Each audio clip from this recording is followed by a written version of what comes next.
Hello, जय हिंद दोस्तों। मैं शुभम आपका स्वागत करता हूं आपके अपने इस यूट्यूब चैनल शुभम क्लासेस में। आज की जो हमारी क्लास है उसके अंदर हम सेक्शन वाइज जीके और जीएस के top 30 very very important question discuss करने वाले हैं। देखिए, जैसा आप सभी को पता है आज संडे है और हर संडे को हम एक आर्मी का कंप्लीट मॉडल पेपर डिस्कस करते हैं, परंतु किसी कारणवश आज हमारा मॉडल पेपर कंप्लीट नहीं हो पाया है, इसलिए हम उसको डिस्कस नहीं करेंगे। मॉडल पेपर का हम क्या करते हैं, इसी वीक में हम बीच में मॉडल पेपर भी डिस्कस कर लेंगे। क्लियर। परंतु जो आज की क्लास है वो हमने फिर भी सेक्शन वाइज डिफाइन की है। सेक्शन वाइज आज आपका टेस्ट लगेगा जीके और साइंस का। कंप्लीट टेस्ट लगाइएगा बिल्कुल आपके आर्मी के पैटर्न के ऊपर। तो चलिए स्टार्ट करते हैं। मैं उम्मीद करूंगा सेशन आपको हेल्पफुल लगेगा। और आगे बढ़ने से पहले कल की क्लास में ये वाला प्रश्न होमवर्क के लिए दिया था, लगभग सभी विद्यार्थियों ने बिल्कुल करेक्ट आंसर दिया है। नागलहोर अभयारण्य भारत के किस राज्य में है, तो कर्नाटक में है। ऑप्शन सी जिन्होंने कल दिया था उनका आंसर करेक्ट है। तो देखिएगा, आज प्रश्नों की संख्या 30 है और मैं आपको टोटल टारगेट दे रहा हूं 25 प्लस क्वेश्चन राइट करने का। सेक्शन वाइज हमारा टेस्ट लगने वाला है। सेक्शन ए है सामान्य ज्ञान 1 से 15 तक। पहला क्वेश्चन आपके सामने स्क्रीन पर, ओलंपिक खेलों का आयोजन कितने वर्ष बाद होता है। ऑप्शन आपके सामने है। After how many years are the Olympic games held. क्या आंसर करोगे। ऑप्शन डी जिन्होंने आंसर दिया है 4, उनका करेक्ट आंसर है।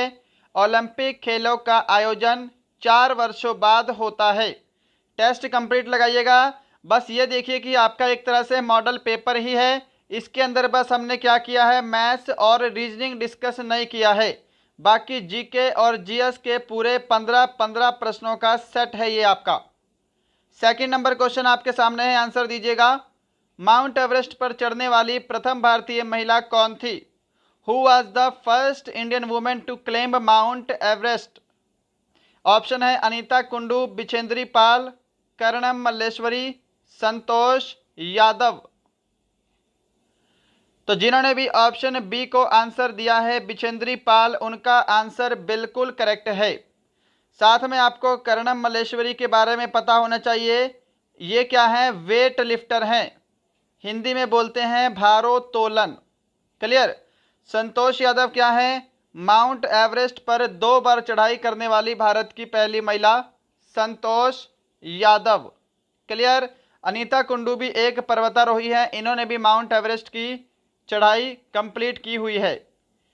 क्वेश्चन नंबर 3 आपके सामने स्क्रीन पर, विश्व की सबसे लंबी नदी कौन सी है।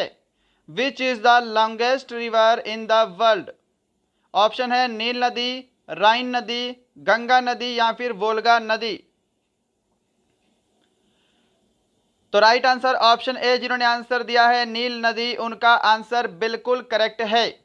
देखिए, नील नदी क्या है, अफ्रीका में स्थित विक्टोरिया झील से निकलती है।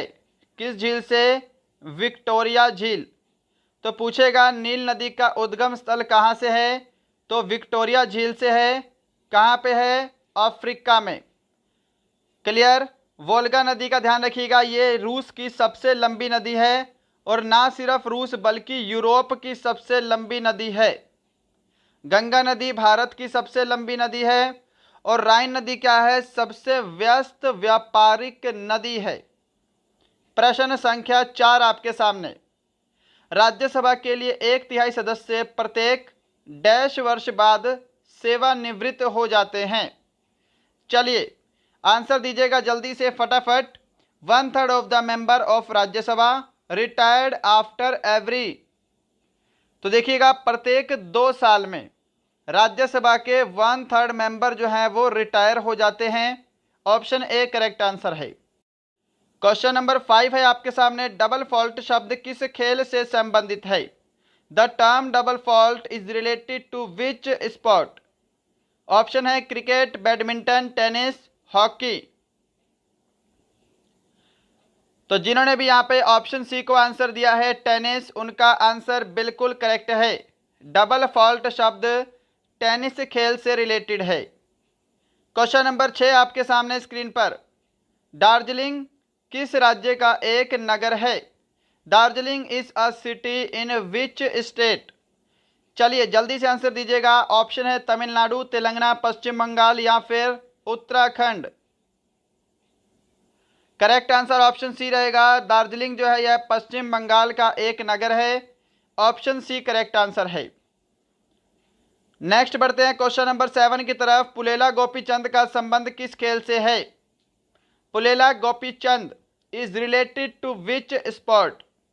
हॉकी, टेबल टेनिस, बैडमिंटन, शतरंज। तो यहां पर जिन्होंने ऑप्शन सी को आंसर दिया है बैडमिंटन, उनका आंसर बिल्कुल करेक्ट है।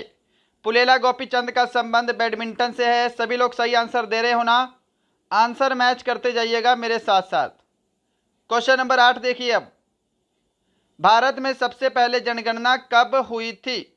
चलिए जल्दी से आंसर दीजिएगा इस प्रश्न का। क्या आंसर करोगे? ऑप्शन आपके सामने सारे स्क्रीन पर हैं।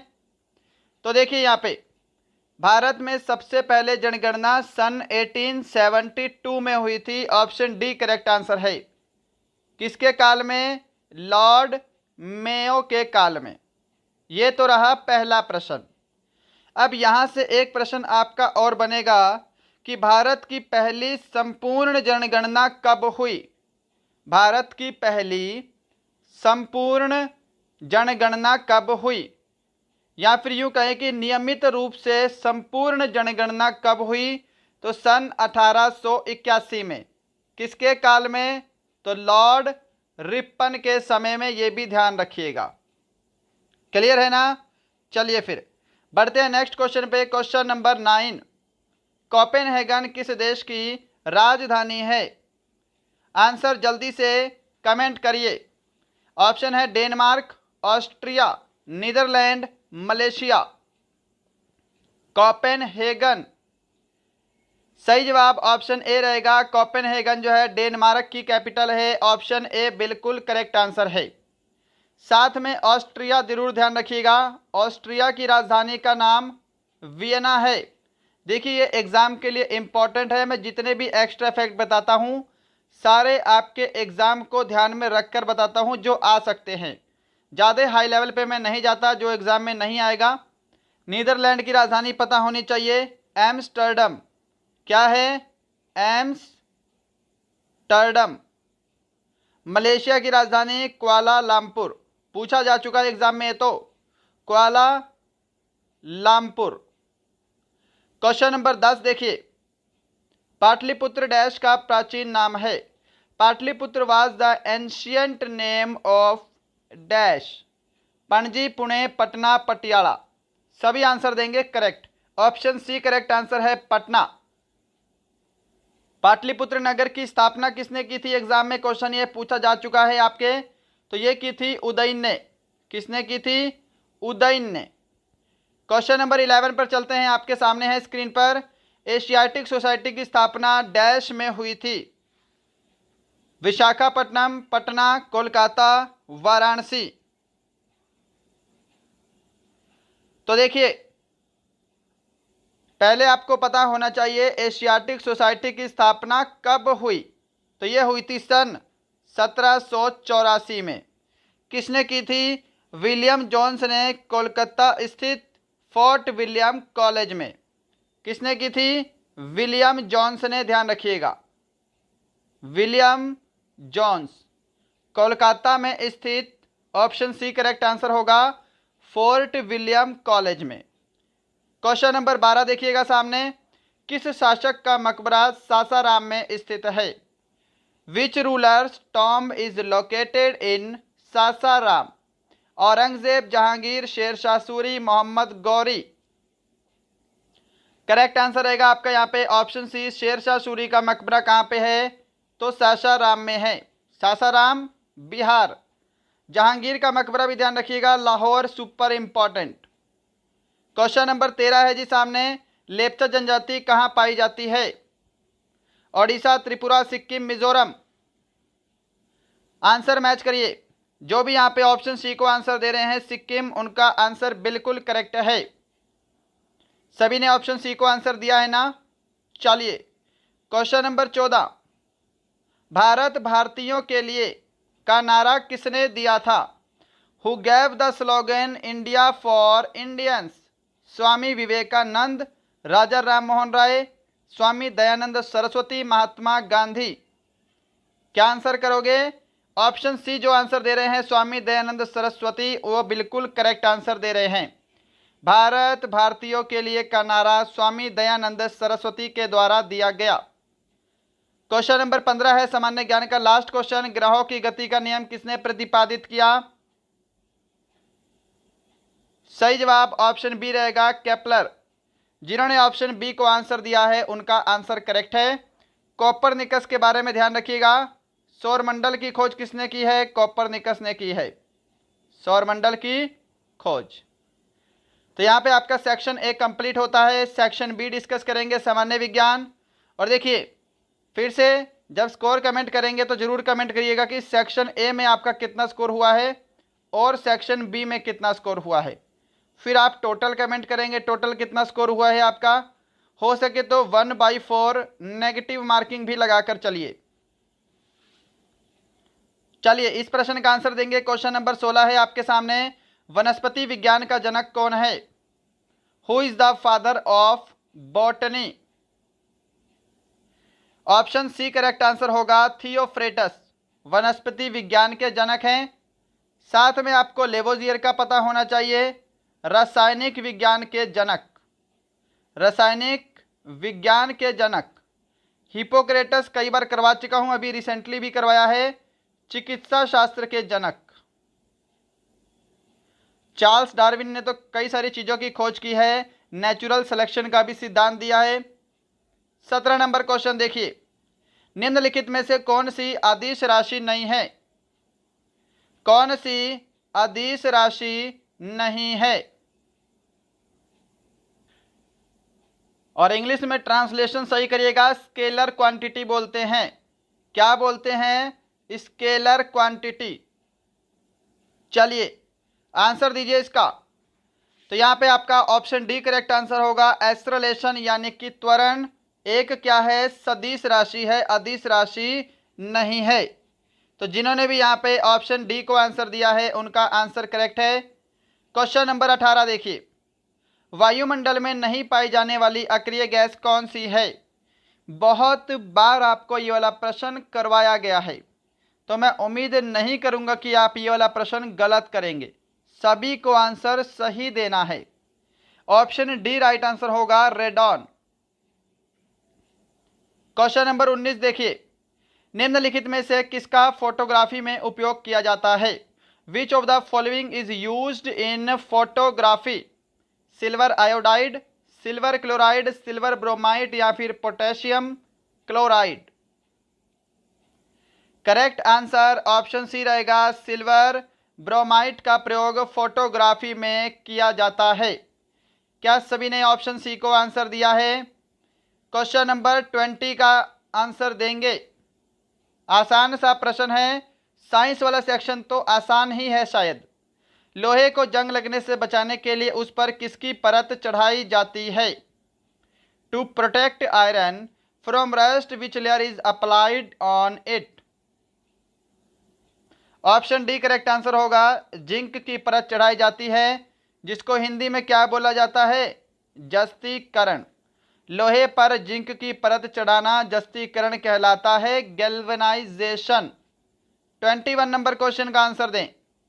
वायुमंडल में लगभग कितने प्रतिशत नाइट्रोजन पाई जाती है? नाइट्रोजन गैस वायुमंडल में लगभग कितने प्रतिशत पाई जाती है? ऑप्शन बी करेक्ट आंसर होगा, 78%। जिन्होंने भी ऑप्शन बी को आंसर दिया है उनका राइट आंसर है। क्वेश्चन नंबर 22 का आंसर देंगे। चलिए, ठोसों में ऊष्मा का संचरण किस विधि द्वारा होता है? By which method does heat transferred in solids? संवहन विधि, चालन विधि, विकिरण विधि या इनमें से कोई नहीं? क्या आंसर दे रहे हो? जो भी ऑप्शन बी को आंसर दे रहा है, कंडक्टिव मेथड, चालन विधि उनका राइट आंसर है। चलें आगे। चलिए क्वेश्चन नंबर 23 देखिए, कान पर ध्वनि का प्रवाह कितने समय तक रहता है? और देखिएगा इसका पीडीएफ आपको हमारे टेलीग्राम चैनल पर मिल जाएगा। टेलीग्राम चैनल का लिंक डिस्क्रिप्शन में है, वहां जाके टेलीग्राम चैनल को ज्वाइन कर सकते हैं। आप चाहे तो मुझे इंस्टाग्राम पर भी ज्वाइन कर सकते हैं, लिंक उसका भी डिस्क्रिप्शन में दिया हुआ है। तो यहाँ पे ऑप्शन ए आंसर करेक्ट होगा। 1/10 सेकंड तक कान पर ध्वनि का प्रभाव रहता है। 24 नंबर क्वेश्चन, तंबाकू में निम्न में से कौन सा विषैला पदार्थ होता है? तंबाकू contains which of the following toxic substance? Right answer option B रहेगा, निकोटिन। जिन्होंने ऑप्शन बी को आंसर दे दिया उन्होंने बिल्कुल सही आंसर दे दिया। 25 नंबर क्वेश्चन देखिएगा सामने है, D2O किसका सूत्र है? अब मुझे नहीं लगता कि ये वाला प्रश्न भी कोई विद्यार्थी गलत करेगा। अब जिसकी पहली, दूसरी, चौथी, पांचवी क्लास है वो तो गलत कर सकते हैं, परंतु जो विद्यार्थी हमारे साथ काफ़ी टाइम से जुड़े हैं तो मैं तो उनसे ये भी उम्मीद कर सकता हूं कि आप इन 30 में से 30 प्रश्नों का भी जवाब देंगे, नहीं तो 25 प्लस का टारगेट तो दिया है। राइट आंसर ऑप्शन सी रहेगा इसका। भारी जल का सूत्र होता है D2O, deuterium oxide. 26 number question देखिए, गाय के दूध का पीला रंग किसके कारण से होता है? What is the reason for the yellow colour of cow's milk? Ethylene, carotene, casein, chlorine? क्या आंसर करोगे? ऑप्शन बी आंसर देना है, कैरोटीन। दूध का पीला रंग कैरोटीन के कारण। पूछेगा दूध का सफेद रंग तो केसिन के कारण। 27 नंबर क्वेश्चन, किस रोग में रक्त का थक्का नहीं जमता है? चलिए, इन which disease blood does not clot? Haemophilia, diabetes, glaucoma, Alzheimer? तो रक्त का थक्का जो है यह हीमोफीलिया नामक रोग में नहीं जमता है। ऑप्शन ए आपका करेक्ट आंसर है। क्या सभी ने ऑप्शन ए को आंसर दिया है? चलिए मैच करते जाइएगा। क्वेश्चन नंबर 28 है, कोबाल्ट 60 उत्सर्जित करता है? गामा किरणें, एक्स किरणें, अल्फा किरणें, बीटा किरणें? करेक्ट आंसर ऑप्शन यहाँ पे आपका ए रहेगा, गामा किरणें। कोबाल्ट 60 गामा किरणें उत्सर्जित करता है। क्वेश्चन नंबर 29, चलिए, संयोजी इलेक्ट्रॉन की अधिकतम संख्या कितनी हो सकती है? What is the maximum number of valency electron that can be? Option D जो आंसर दे रहे हैं 8 उनका राइट आंसर है। इसी के साथ क्वेश्चन नंबर 30 है आज का लास्ट क्वेश्चन, चांदी का परमाणु क्रमांक कितना है? What is the atomic number of silver? चलिए जल्दी से आंसर दीजिएगा इस प्रश्न का। इसके साथ मैं आपको 2-3 और परमाणु क्रमांक बताऊंगा जो कि सुपर इंपॉर्टेंट हैं। तो देखिए, पहले तो चांदी का परमाणु क्रमांक पता होना चाहिए, इट्स 47। क्या सभी ने ऑप्शन सी को आंसर दिया है? अब इसके साथ देखिए, आपको पारा यानी कि मरकरी का भी पता होना चाहिए। नोट करिएगा, परमाणु क्रमांक 80 होता है। साथ में आपको टीन का भी परमाणु क्रमांक पता होना चाहिए। नोट करिएगा, 50 होता है। और साथ में अगर मैं आपको बोलूं सोने का परमाणु क्रमांक, देखिए ये इंपॉर्टेंट है इसलिए नोट करवा रहा हूं, 79। और अगर मैं इसके साथ आपको फिर से बोलूं लोहे का परमाणु क्रमांक, तो वो मुझे आप कमेंट बॉक्स में बताएंगे। ठीक है, तो दोस्तों ये थे आज आपके टॉप 30 जीके और जीएस के सेक्शन वाइज क्वेश्चन। बताइएगा आज का सेशन आपको कैसा लगा, हमारा पढ़ाया हुआ आपको कैसा लगता है? इन 30 प्रश्नों में आज आपका टोटल स्कोर कितना हुआ है? मिलते हैं कल, तब तक के लिए जय हिंद, जय भारत।